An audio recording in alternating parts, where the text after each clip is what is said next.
was just like the good old days in the world of retro this month, with Nintendo taking on Sega. First, there was the unexpected news that Ninty is to release a mini NES preloaded with 30 games. It's a decent collection too, with some of the highlights including Castlevania, Super Mario Bros. 3, Punch-Out, and Mega Man 2.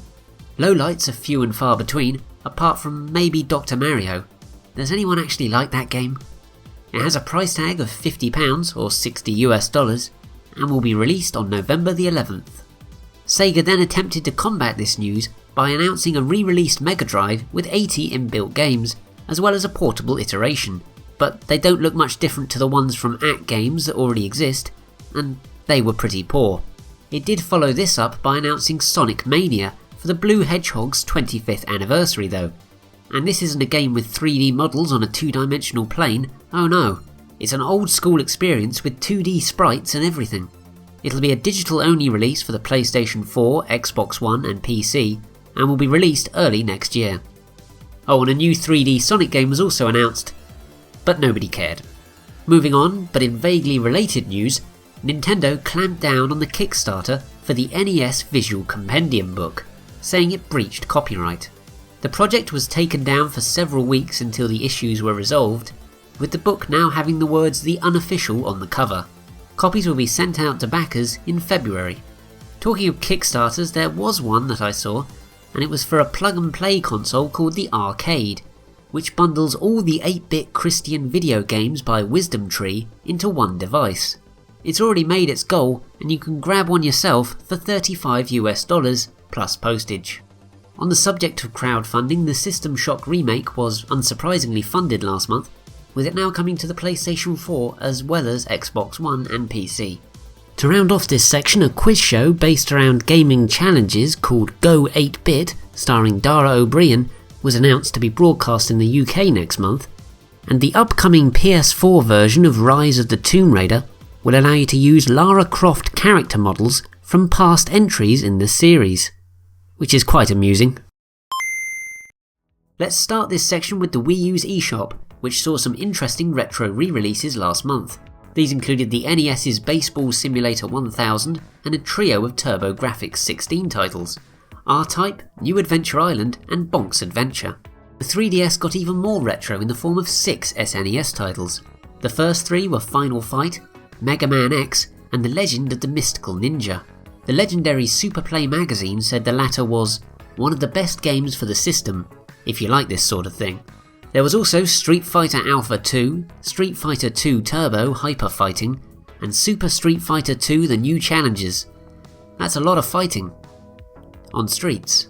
Finally, for the 3DS we have Psycho Pigs, which is an unofficial remake of the 1987 Jaleco title Buta-san.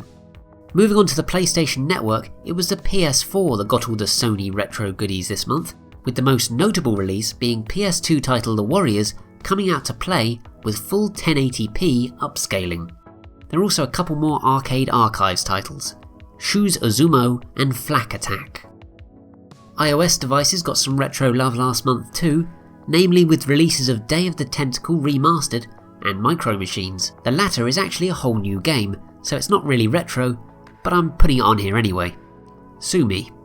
Finally, Pac-Man Championship 2 was announced and will arrive on PlayStation 4, Xbox One and PC this September.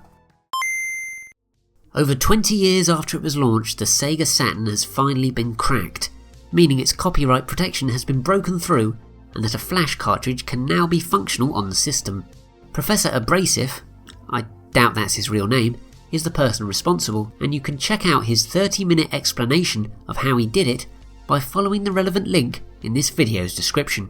Next, 8-Bit Do are back and have released a wireless controller receiver for the SNES, with one costing you $25. And last but not least for this section, Krikkz'S have announced the Everdrive GBA X5, a flash cartridge for the Game Boy Advance, with one setting you back $99. To start, Bit Jam 3, a week-long event where people around the world create games for old hardware, finished last month, with highlights including Flame Princess Adventure Time for the ZX Spectrum, Kung Fu Guns for the Amstrad CPC, Downforce Red Hot Princess Carnage for the Mega Drive, and Where's My Cake for the Game Boy Color. There was also the Gubbdata demo competition, which had entrants attempt to create Commodore 64 titles. The winner was nothing but PETSCII, but there were several others, all of which you can check out by following the relevant link in this video's description. There was tons of Homebrew released last month aside from the titles spawned from these events though, and I'll do my best to list all the free releases in one go. Starting now. Hover Raid Redux and Fort Django for the Commodore 64, Lawless Legends on the Apple II, Sqrxz for the Amiga ECS and OCS, Yun on the NES, Car Wars and Velation Escape the Pirate Planet for the ZX Spectrum, Raid over Moscow on the Amiga, Palace of Magic for the Acorn Electron, an updated version of Transball on the MSX, and finally Super Boss Gaiden for the SNES CD. Yes, that system that was never actually launched. Don't ask. Also, Remember the 80s, effectively a mixtape of tunes from that decade, was created for the Amstrad CPC. Not really a game, admittedly, but how can you resist this scaled down version of Don't You Want Me by the Human League?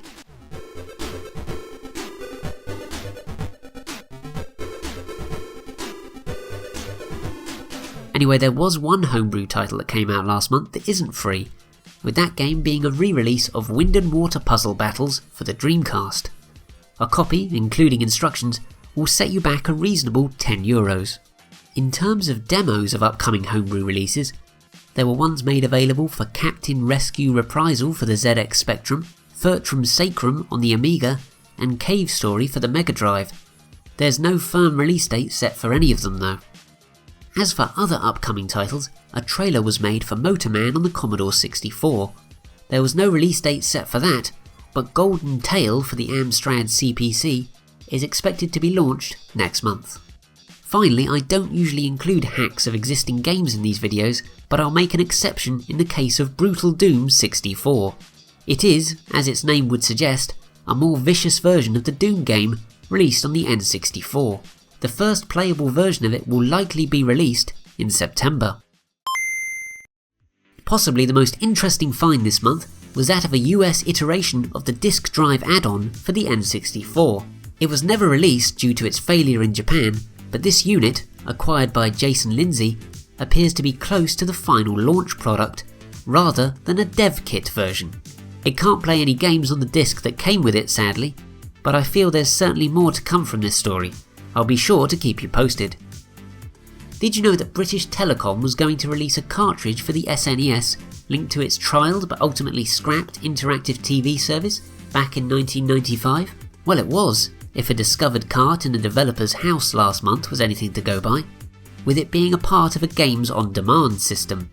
So a poor man's version of the Satellaview basically. That's not all for this section though, with unreleased Tennis Sim Center Court 2 for the Amiga also being revived, and is by all accounts ace fun. Finally, there was a load of art, details and sprites leaked of Indiana Jones and the Iron Phoenix, the canned sequel to Fate of Atlantis. A lot of games that begin with W got fan translated this month, including Wizardry Gaiden 4, Throb of the Demon's Heart for the SNES, Wizardry Chronicle on the PC, NES title YY World, and Wizardry Gaiden 2, Curse of the Ancient Emperor for the Game Boy. Sadly, the SNES's Romancing Saga selfishly broke this W rule, but there is one other fan translation for this section, and it's actually pretty interesting.